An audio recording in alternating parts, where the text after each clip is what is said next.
Welcome to Bears on Tap, hosted by Quinten Krzysko, Samir Patel, Sonny Verma, and the one and only Luce.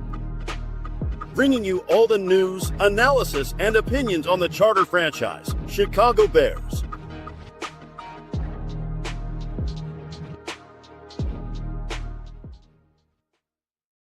And welcome back to another episode of Bears on Tap. My name is Quinten Krzysko. I hope everyone is having a lovely evening. And you might notice that I am rolling solo at the moment. And that is primarily because it's the holiday season. People are off work. Kids are out of school. There's a lot going on right now. And it is just a hard time it's a hard time for the podcasting community, guys. The holiday season, as you might have been able to tell if you missed me the last few episodes. But we're rolling solo. We're doing the dang thing.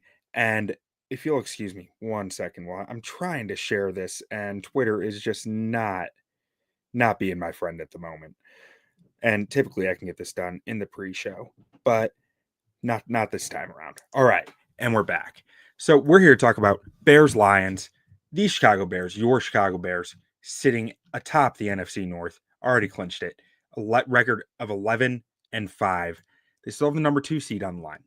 They win this game, they lock up the second seed in the NFC, which is huge, right? And let's talk a little bit about what that would mean versus what it would mean if they were the 3 seed or the 4 seed.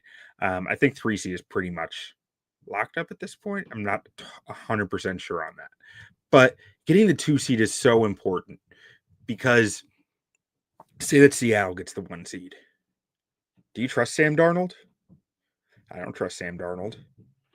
If Sam Darnold gets taken down and Seattle's the 1 seed before the Bears even have a chance to play them, and the Bears can win their first playoff game, that means the NFC runs through Chicago. That home field advantage is a huge factor. I mean, the Bears have not lost a home game since week 1. Have not lost a home game since week 1. Other losses that they've had this year, the other 4, all on the road. That's pretty compelling to me. Excuse me, as a reason why you should be fighting like hell to get the 2 seed, because no one wants to come to Chicago with the way the Bears are playing, with the way the crowd is making an impact on every football game. So this week 18 game, yeah, it matters. Ben said something today. We're playing to win, or maybe it was yesterday. Regardless, Bears are playing to win. They should be. They should be, because they win. They lock up the 2 seed. And I'll tell you what, this Detroit Lions team is in a spot where they're very beatable. So we've already faced the Lions once this year, right? Week 2, Bears went up to Detroit and got their butts handed to them. Let's be honest. They lost 52-21. It was not a close game.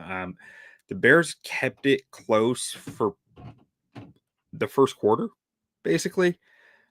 In the mid-second quarter, Lions took a 2-score lead. Bears actually cut it back down to a 7-point game. And then right before half, so it was 14-21 with 1:55 left in the first half. And if you recall, the Lions just marched down the field for a touchdown like nobody's business. And then the Bears were down 2 scores. Jalen Johnson got hurt again. It was his first game back. He got hurt again. And the Bears had no answer at all the rest of the game. You know, they just went from 14-21 to 14-28. Ended up being 21-52. It was 14-45 early in the fourth quarter. Not pretty. But that was a very different Lions team than what the Bears are looking at this week. Lions are sitting here at 8-8. They're out of the playoffs. They've got nothing that they're actually playing for outside of pride. Guys, they are missing so many football players. I know the Bears have had injuries, but the Bears have gotten really healthy down the stretch here. Lions kind of had the opposite. Lions kept getting more banged up, while the Bears were just really banged up early. Terry Arnold, starting cornerback, is on IR. Brian Branch, one of their best defensive players, one of their best football players, safety, nickel corner on IR. Kirby Joseph, last year All-Pro at safety, on IR. Sam Laporta, outstanding young tight end for them, on IR. Brock Wright, their number 2 tight end, is on IR. And then for guys who aren't on IR, I mean, Avonte Maddox, who's filling in for Kirby Joseph and Brian Branch, missed last week with a back injury. Giovanni Manu, who, was just kind of a fit 6 offensive lineman for them.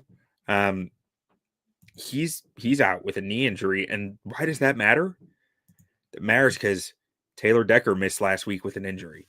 He was also sick. The flu's been going around. So maybe I kind of think he's going to play this game, but I just think it's worth mentioning that Manu is also out. So they're down to their 3rd offensive tackle if Taylor Decker cannot play. Now, aside from that, I mean, Christian Mahogany, starting offensive guard, was questionable with a fibula injury, which almost makes me think it's like a high ankle sprain or something when you're saying fibula. Liam McNeil exited the last game. He's a stellar defensive tackle for them. I think very highly of Liam McNeil. He exited with an abdomen injury after missing games earlier this year. On top of that, Amon-Ra St. Brown, I don't think they want Amon-Ra to play from the way it sounds. From everything that's being put out there, it's like I think they'd rather Amon-Ra sit, but Amon-Ra doesn't want to sit. So I'm assuming he's going to play. I think he's still been fairly effective playing through the knee injury that he has. But moral of the story is that this Lions team is not what it has been. And last week, I mean, Graham Glasgow missed the game last week. I didn't realize watching on Christmas just how many Detroit Lions were out of the game. Because the sound wasn't on. We were at a Christmas party, but Graham Glasgow being out, the Lions' number 2 center is also out. So that made it so that they had to play their 3rd center on the roster. It was Kingsley Aguakun. Just a tough spot to be in. Very tough. Now, let's talk a little bit about how I think these teams match up. So, I think the Bears have a pretty notable advantage O-line to the Lions D-line at this point. I mean, Hutchinson is a stud. And so is DJ Reader. I don't even know if it's that notable on there. It's wide receivers, I guess. You'd say the Bears have an advantage because their corners are just so depleted. Like with Rocky Sin out there starting, that's not what you want. Their defensive backs really so depleted. With Daniel Thomas and Avonte Maddox already being safety number 2, free safety number 2, potentially still being injured on top of that. Like, it's a man. They still have a decent amount of talent, but I just don't think, like, on the offensive side. But defensively, I just don't think they're going to be able to hold up with anybody. And that offense, I don't know how much last week was a Brian Flores just does what Brian Flores does versus the Detroit Lions offense just being kind of broken. And let's see how they've done the last few weeks prior. So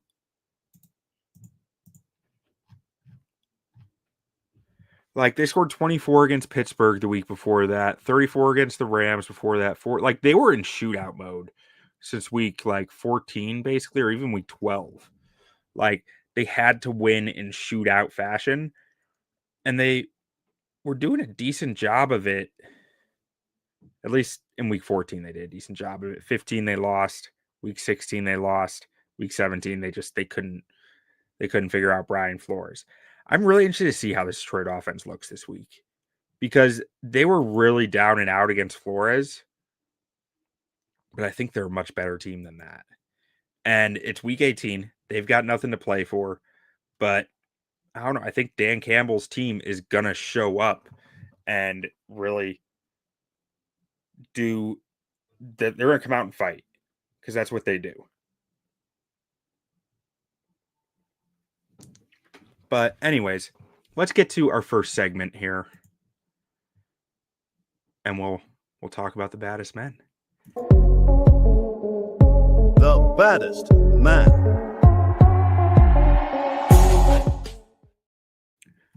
We are talking about the baddest man on the Detroit Lions here, the guy who the Bears need to really be aware of. And there's only one place I can go with this, and it's got to be Jahmyr Gibbs. Jahmyr Gibbs is a bad dude. 17 touchdowns this year, 1,700 yards from scrimmage, almost 6 yards a touch on nearly 300 touches. Offense runs through this guy. Like in previous years, it was David Montgomery and Gibbs were kind of a lot closer to a 50-50 split. This year, that has changed. This is the Jahmyr Gibbs show. Monty's still got 170 touches on the year, but man, Gibbs he's one of the most dangerous men in the NFL right now. It is really hard to think anything differently. Honestly, when you watch them play, he is just an explosive play machine, whether it's through the pass game, on the ground. If I'm the Lions and I just watched what CMC, Christian McCaffrey, did to the Bears linebackers, and Shanahan has a lot to do with that too. Let's be honest. But if I just saw that, I'm trying to find ways to replicate it and get Gibbs on those matchups there to really max out what he can do in this game. Because, I mean, even, and again, week 2 is two very different football teams, right? Bears are very different, Lions are very different. But Gibbs put up 94 yards and only 12 carries. That's a pretty dang efficient day. Touchdown there, 42-yard carry. So you take away his 42-yard run, he still put up 52 yards and 11 carries, still an efficient day. Jahmyr Gibbs has to be the baddest man on the Detroit Lions roster. Now, other guys that I consider here, I think Penei Sewell is probably the biggest difference-making run blocker in the NFL. So he has to be considered. Amon-Ra St. Brown playing through the knee injury. I think that he's still putting up some solid numbers. Aside, even last week, 8 catches for 68 yards, 4 catches for 54 yards, 13 for 164 before that. Even through the injury, I think that he's dangerous. And Jameson Williams, man, like the amount of speed.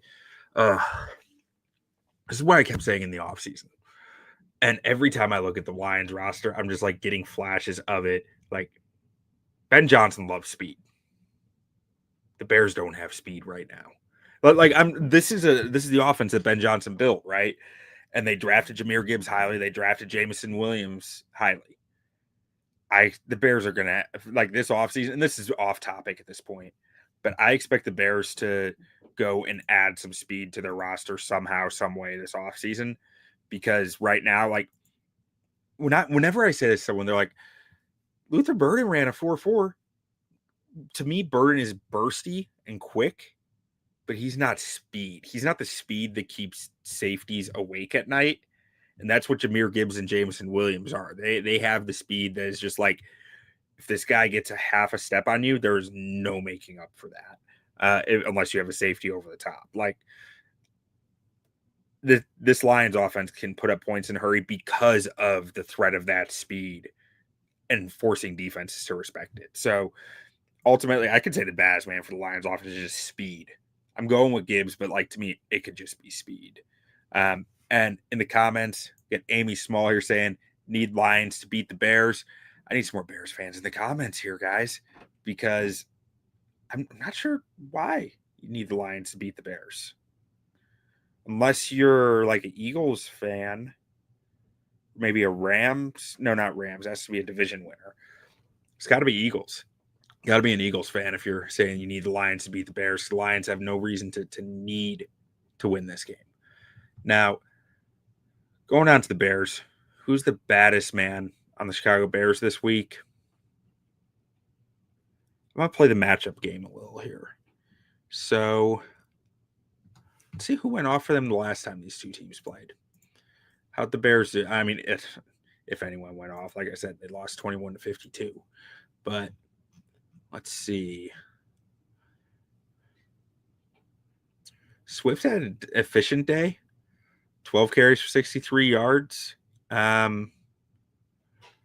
but no one really did all. Romo Dunze had 7 catches for 130 and 2 touchdowns, but I'll be honest, I'd be kind of surprised if Romo Dunze is playing this game with his foot injury. I would just think you're holding him out to the playoffs now. I'm gonna go someplace that I haven't gone all year. I think Bears baddest man is gonna have to be Kyle Monangai. I think the last time the Bears played the Lions, they lacked a physical element to their game. And I think a physical downhill rushing attack is a must against a Lions team that is going to pound with you, is going to really try to break you, based on the games they played when it still mattered. But I need Benungai to be breaking tackles. I need him to go get downhill fast against a defense that likes to attack and linebackers who really do like to get downhill. And I need him to set a tone, break some tackles, and just make them feel the hits. Like, not just like he needs to give out hits to the Detroit defense, not just take hits from the Detroit defense. I need him wearing them down. So for me, the Baz man this week needs to be Kyle Monangai. But with that being said, let's get to our next segment here. The nicest man.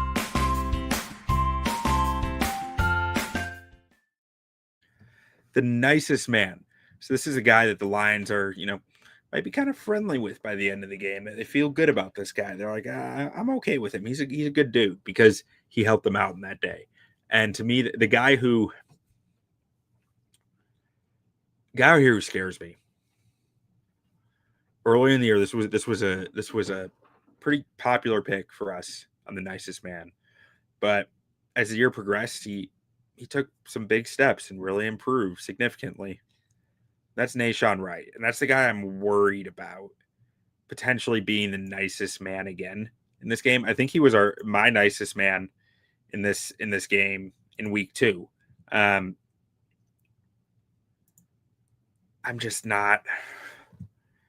Last week was not a good feeling watching him play.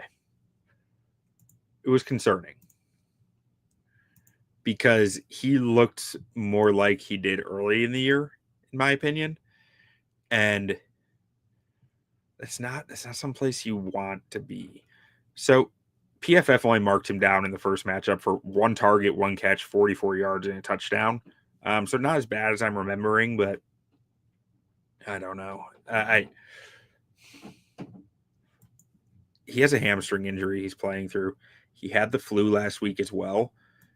There were just a few moments where it was like his change of direction weakness was really highlighted in ways that we hadn't seen since early in the season, which makes me wonder, okay, so did they get better at hiding it? Did he improve at it? And if Bears got better at hiding it, what changed last week? What did Shanahan do to force their hand to not be able to hide it in the same manner? Because he looked like a very different player against the 49ers. 7 targets, 6 receptions, 101 yards. That's not the same guy who had been, playing outstanding football really since like week 12 or so. Maybe it's just the fact that he kept getting picks when they challenged him, so teams stopped going away from him, and a lucky streak might have kind of died down. I'm not sure. I'm hopeful that it's not a lucky streak. I'm hopeful that it was just one bad game, but against Jameson Williams' speed, against Jahmyr Gibbs' speed, I do have a little worry about if that hamstring is what caused his change of direction to look a little worse, or Shanahan found a way to isolate him more than other teams had. That's on tape now, and teams aren't going to go away from it just because of what he did 3-4 weeks ago. I really think the Lions are going to attack him early to make him prove that what happened against the 49ers isn't the normal for him, because there's still so little tape on him in the NFL that we're still learning what normal is for him. Like we saw the Pittsburgh game. Early, it was first quarter. Pittsburgh went straight at him with a 50-50 ball DK. he picked it. Then Pittsburgh stopped going at him. Like, it's stuff like that, or I mean, I guess they didn't stop going at him. They still targeted him 5 more times, but they didn't have a lot of success with it. Maybe their strategy changed. But Nahshon Wright still makes me a little nervous. And the bright side of that is, if he does start really struggling, you can turn to Tyreek Stevenson. I feel okay with that as a Bears fan. But but I do expect them to basically attack Wright early, and it'll be interesting to see how he responds. Now, for the Lions, the nicest man out here, and I mentioned his name a little earlier, but I'm thinking Brock Ya-Sin has to be the guy I'm talking about here, just because he's a guy who really, he shouldn't be starting in this league at this point. He's not that caliber of player anymore. And I'm curious. I'm looking up his stats right now as I'm talking. So, he really hasn't been burned much this year. That's interesting. Only giving up 255 yards and 45 targets. I mean, he hasn't played a ton of snaps, but like that efficiency isn't 11 yards a catch on 50% receiving. Maybe he's not my nicest man, guys. Let's think this through. It's gonna be the safety room. You got to find ways to attack the safety room, up the seam, middle of the field. So I'm rescinding my Rock Ya-Sin comment, because he's not really been a liability for them, which is surprising to me. But you got, I believe it's Daniel Thomas out there starting, and then you've got Vontae Maddox, who was a fine player a few years ago. I'm not really sold that he's that good anymore, and he's playing injured. Last year, they had Jalen Mills back there, his former Philadelphia Eagles running mate. Find ways to attack the safety room. And that's where the Kyle Monangai baddest man aspect can kind of come into play here, where like you had my baddest man statement for Kyle Monangai was to get a physical downhill run game going. That forces a safety down into the box, forces safety to enter run fits more aggressively. And that's where you can really attack a safety room at that point, because you're forcing them into single high concepts where that guy is isolated deep middle now, and you can run route concepts that really try to take advantage of that. So, yeah, I think that's safety room. That is the way to go here. And other guys I could consider, I mean, still hard. Like, I mean, how do you attack a tight end room? I mean, and if anyone has any thoughts on that, toss them in the comments. But like, this is like, this tight end room is down to tight end 3 and tight end 4 for an offense that requires a lot of tight ends. I guess in the run game, you can attack a tight end room, where in run defense, you can attack a tight end room. I feel like Ferkser and Zylstra are like decent blockers.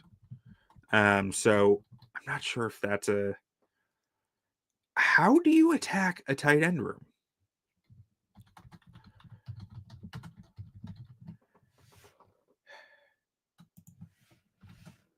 It's an interesting question.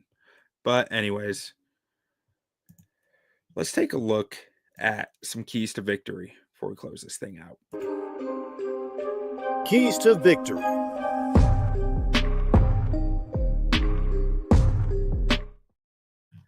All right, so the last time we talked about this, week 2.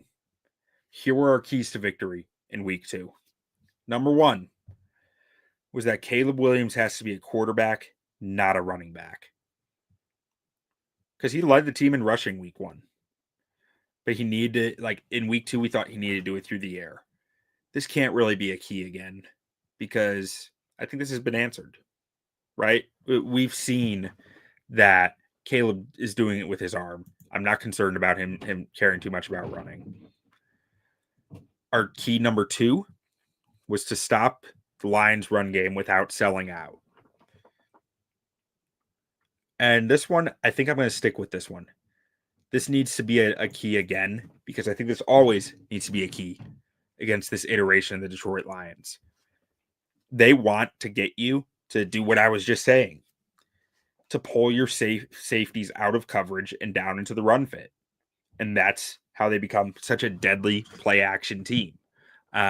You combine that with their speed that I've, waxed poetic about already on this show. It gets really hard to stop them, because if you're playing cover 3, right?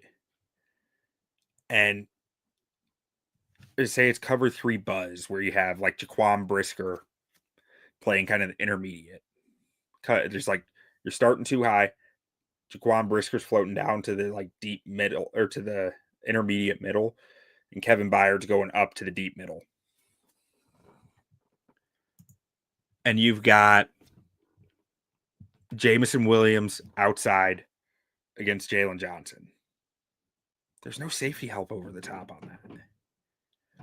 Jameson Williams is faster than Jalen Johnson. It's that simple. Maybe Jalen can jam him at the line of scrimmage. Maybe he can, but then you're pressing. If you're playing press out of cover 3 against Jameson Williams, your safeties are not like cautious about it, because, like I said, cover 3 buzz. So if you have Jaquan Brisker on the play action look, instead of just stopping at the intermediate middle, but coming down to a run fit hard, suddenly Kevin Byard's zone gets a lot bigger because there's no one underneath him. So Kevin Byard needs to match and react to a crossing route coming across his face. He can't be sitting back in the deep middle going like, okay, I see Jammo over here running a go. I need to be ready. I need to be ready. Instead, he's saying, I'm the only guy on this tight end. Either we're giving up 20 yards to the tight end, or I'm risking Jalen Johnson with Jammo. So like, yes, you need to be able to stop the run without committing those extra defenders downhill like a Jaquan Brisker. You need Jaquan Brisker to be able to at least play the intermediate in the coverage. Our third key was to force Jared Goff into mistakes. And, I think this is one that the Bears have had some success with historically. Recently, not so much.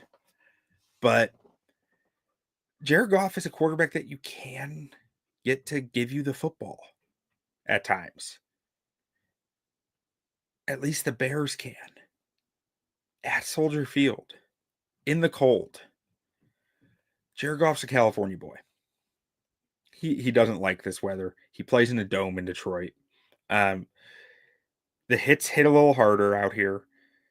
I want the Bears to make sure they're getting some licks on Goff throughout this game, whether that be blitzes, whether that be anything. The blitzes, you gotta be a little careful, though, because Goff can chew you up on those. But you gotta get Jared Goff to give you the football at least once or twice in this game, in my mind. And that's going to come down to the coverages. That's, again, it brings me back to my previous key, but you need more men in coverage, less men in the run fit. So your front guys need to be able to stop the run fit, and that will, in my mind, lead you to being able to create more condensed areas of defenders in coverage and taking advantage of it and hopefully getting a takeaway or two. Now, my final key to the game.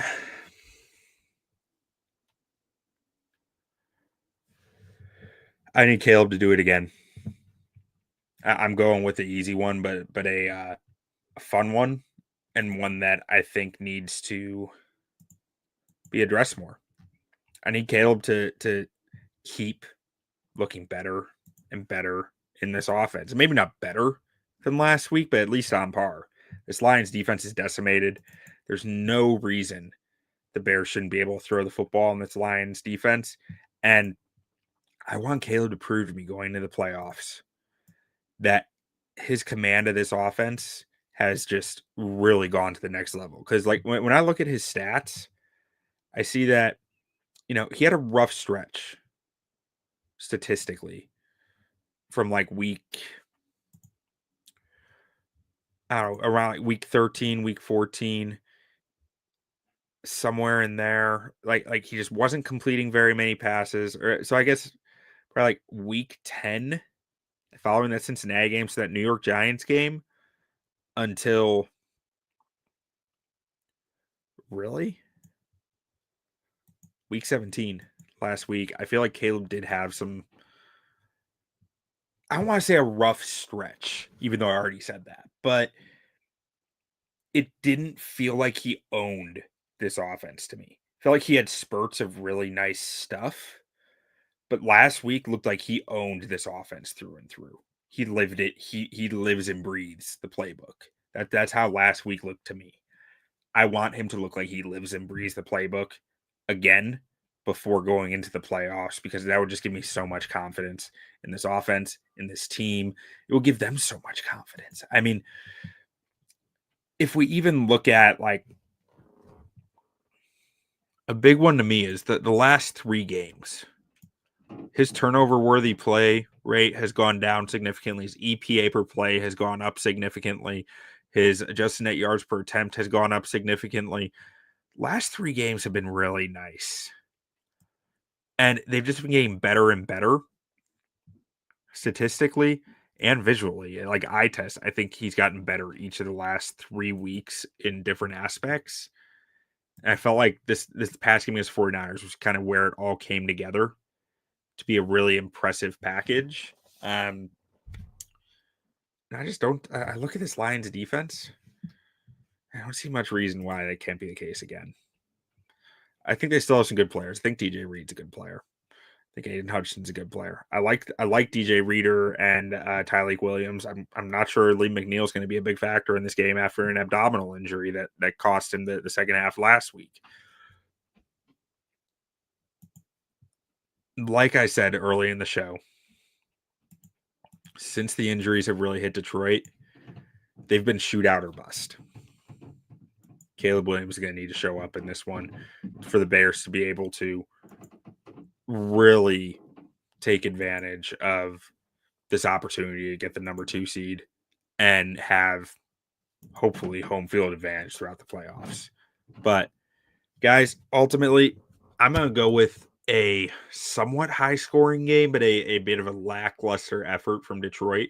My score prediction, I'm going to go Bears 31, Lions. Let's go Lions 20. Bears 31, Lions 20 in a game that was probably closer than the final score says, but I think the Bears end up winning handedly by the late fourth quarter. But thank you guys so much for watching, for listening, for sticking with me on my solo episode. I hope I didn't rant too much or get too off topic at times, but we'll talk to you guys again later this week. I believe me and Ron are going to be doing a Friday morning O-line show, so make sure to tune in for that. And until then, bear down.